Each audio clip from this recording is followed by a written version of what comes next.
अमित शाह को झटका, परिसीमन पर थलापति विजय के रुख को लेकर कांग्रेस का बड़ा दावा। क्या अमित शाह की मुलाकात के बाद भी तमिलनाडु के मुख्यमंत्री थलापति विजय ने परिसीमन के मुद्दे पर अपना रुख नहीं बदला? क्या केंद्र की कोशिशों के बावजूद तमिलनाडु की सियासत में परिसीमन को लेकर तस्वीर जस की तस बनी हुई है? और क्या अमित शाह का वो मास्टर स्ट्रोक फिलहाल काम करता हुआ नजर नहीं आ रहा है, जिसकी चर्चा विजय से मुलाकात के बाद तेज हो चुकी थी? नमस्कार, मैं हूं आपके साथ उन्नति कोटियाल और आप देख रहे हैं पीआरबी। दरअसल देखिए दोस्तों, केंद्रीय गृह मंत्री अमित शाह से तमिलनाडु के मुख्यमंत्री थलापति विजय की मुलाकात के बाद राजनीतिक गलियारों में कई तरह की अटकलें लगाई जा रही थी। माना जा रहा था कि इस मुलाकात के बाद परिसीमन को लेकर विजय के रुख में नरमी आ सकती है, लेकिन अब कांग्रेस ने इन तमाम चर्चाओं पर बड़ा दावा करते हुए कहा कि थलापति विजय के रुख में कोई बदलाव नहीं आया है। इसी बीच हेडलाइंस आप देख लीजिए। पहली हेडलाइन है, परिसीमन बिल पर तमिलनाडु के सीएम थलापति विजय के रूप में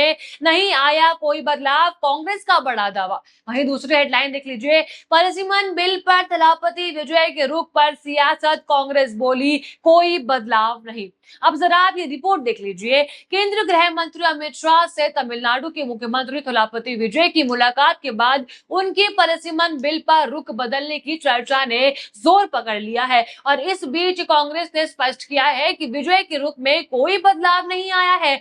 भुवनेश्वर में कांग्रेस नेता संतोष सिंह सलूजा ने साफ शब्दों में कहा कि उन्हें नहीं लगता कि विजय के रुख में कोई बदलाव आया है। उनके मुताबिक इसकी एक बड़ी वजह यह भी है कि विजय की पार्टी का फिलहाल लोकसभा का राज्यसभा में कोई सदस्य नहीं है और ऐसे में तमिलनाडु की सीटों की संख्या काम न करने की मांग उनके पहले वाले रुख से अलग नहीं है। यानी कांग्रेस का सीधा संदेश है कि अमित शाह और थलापति विजय की मुलाकात को लेकर चाहे जितनी राजनीतिक चर्चाएं हो, लेकिन परिसीमन के मूल मुद्दे पर विजय ने अभी अपना स्टैंड नहीं बदला है। सलूजा ने कहा कि कोई भी परिसीमन बिल का विरोध नहीं कर रहा है। सभी विपक्षी दलों ने महिला आरक्षण बिल के नाम पर गलत तरीके से परिसीमन बिल पास करने का विरोध यहाँ पर किया था।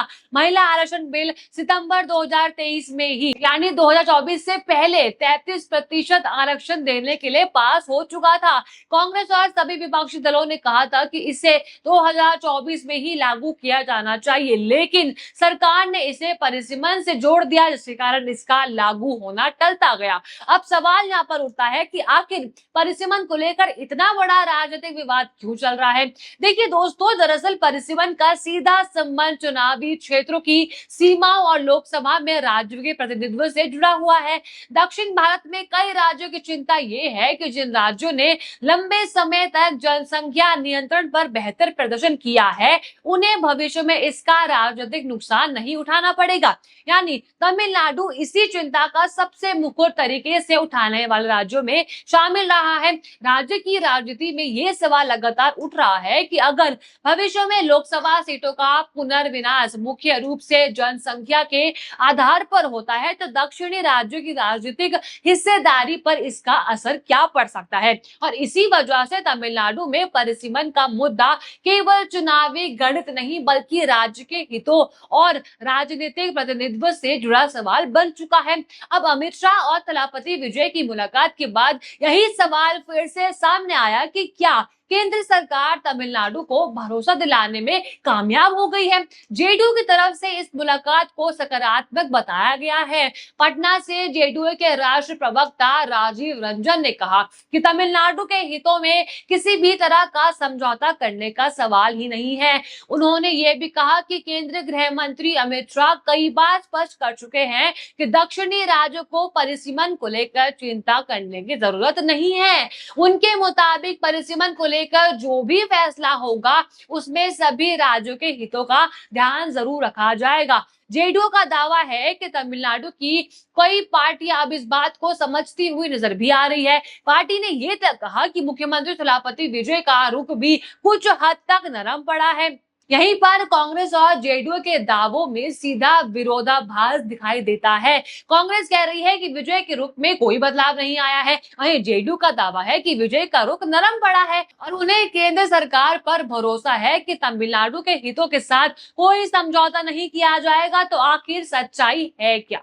इसका जवाब आने वाले राजनीतिक घटनाक्रम में ज्यादा स्पष्ट हो सकता है। फिलहाल देखिए, इतना जरूर है कि अमित शाह और थलापति विजय की मुलाकात ने परिसीमन को लेकर राजनीतिक चर्चाओं को एक बार फिर से तेज कर दिया है।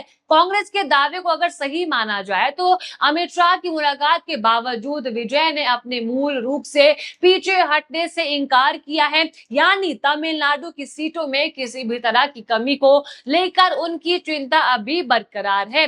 तो दूसरी ही तरफ देखिए, अगर जेडीयू के दावे को देखें तो केंद्र सरकार और विजय के बीच बातचीत ने भरोसे का रास्ता जरूर खोल दिया है, यानी संभव है कि रुख पूरी तरह बदला ना हो, लेकिन बातचीत का मौका पहले की तुलना में ज्यादा सकारात्मक हुआ है। और यही इस पूरे राजनीतिक घटनाक्रम की सबसे बड़ी कहानी है, क्योंकि परिसीमन का सवाल केवल एक बिल का सवाल नहीं होता है, ये आने वाले सालों में देश की चुनावी राजनीति, राज्यों के प्रतिनिधित्व और उत्तर दक्षिण राजनीतिक संतुलन को प्रभावित भी कर सकता है। तमिलनाडु जैसे राज्य के लिए यह सवाल इसलिए महत्वपूर्ण है क्योंकि वहां राजनीतिक दल ये मानते रहे हैं कि जनसंख्या नियंत्रण के मामले में बेहतर प्रदर्शन करने की वजह से उन्हें भविष्य में लोकसभा सीटों के स्तर पर नुकसान नहीं उठाना चाहिए। वहीं केंद्र सरकार के सामने चुनौती ये है कि परिसीमन की प्रक्रिया को इस तरह आगे बढ़ाया जाए कि संवैधानिक प्रक्रिया भी पूरी हो और राज्यों की चिंताओं का समाधान भी निकले। अब अमित शाह की थलापति विजय से मुलाकात इसी बड़े राजनीतिक संदर्भ में देखा जा रहा है कि क्या ये मुलाकात सिर्फ एक राजनीतिक संवाद थी या इसके पीछे कोई बड़ी रणनीति थी। क्या केंद्र सरकार तमिलनाडु के नेतृत्व में यह भरोसा दिलाने में सफल रही है कि राज्य की सीटों और हितों की रक्षा की जाएगी, या फिर कांग्रेस का दावा सही है कि विजय अब भी उसी पुराने स्टैंड पर कायम है।